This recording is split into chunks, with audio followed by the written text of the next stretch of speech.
المطابخ بتيجي عليها أسئلة كتير قوي، فخليني أقول لك إزاي تقدر تستفيد بكل مساحة عندك في المطبخ. خلينا نروح لمثال وأوريكم كده. عندنا شقة في كومباوند في العاصمة الإدارية، المطبخ كان عامل إزاي وبقى إزاي ك 2 دي وبعد كده ال 3 دي نهائي. تعالوا معايا. ده عندي مثلا ده مطبخ لعميل في العاصمة الإدارية في كومباوند. تمام، ده كان الوضع الأول. هو كان ايه متطلباته؟ تمام، هو كان عايز يعمل مطبخ أمريكان يفتح عندي على الريسبشن هنا. تمام، وكان عايز يعمل بار. تمام. طب أول حاجة، أول سؤال بسأله للعميل، أنت ايه الأجهزة اللي عندك؟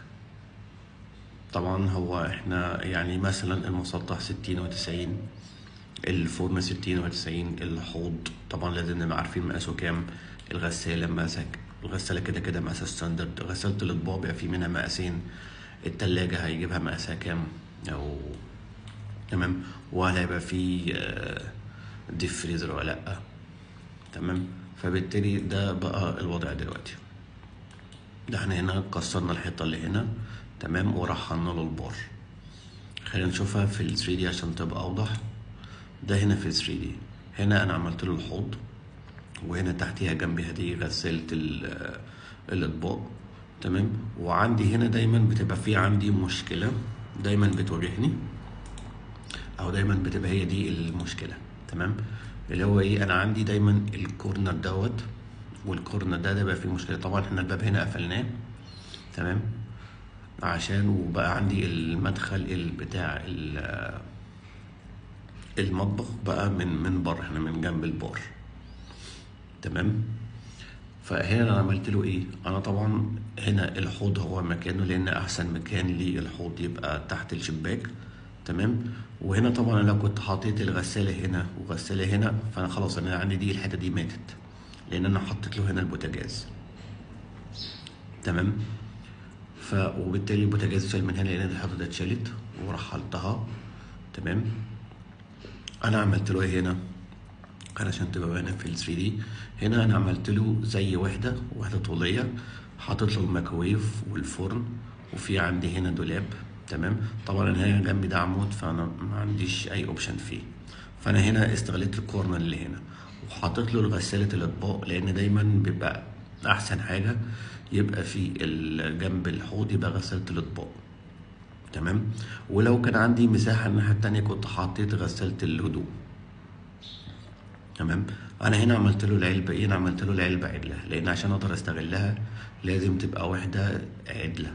لو اللي شيب فانا هدرت فيها، لو عملتها اي نوع من انواع الميكانيزم عمره مش طويل وبيحصل فيه مشاكل.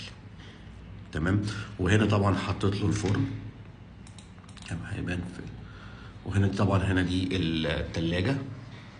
تمام، واستغلت طبعا كلها وحدات، بعمل وحدات كلها للسقف. وطبعا كده كده وانا بعمل ديزاين للمطبخ دي بتبقى حاجه كاستمايزد، يعني هي مش حاجات ستاندرد كلها.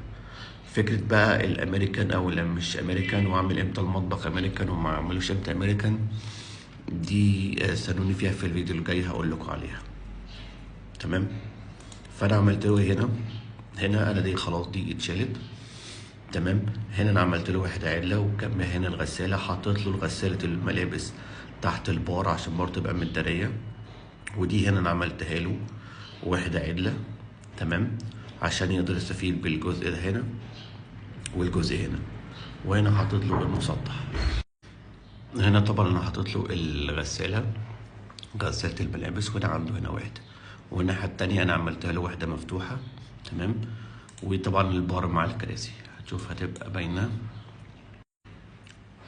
تبقى باينه هنا اكتر. هنا عملت له واحده هنا مفتوحه يقدر يحط فيها يستخدمها كخزين. وطبعا عندي الرخامه بتاعت البار بتبقى طرد حوالي 10 سنتي او 15 سنتي، والكراسي بتبقى موجوده عشان طبعا تبقى فيه مساحه حركه للايدين. تمام، لو عجبكم الفيديو وعايزين نتكلم اكتر في تفاصيل المطابخ ابعتولي، وما تنساش تعملوا لايك للفيديو وفولو الصفحه عشان تقدروا تعرفوا كل جديد.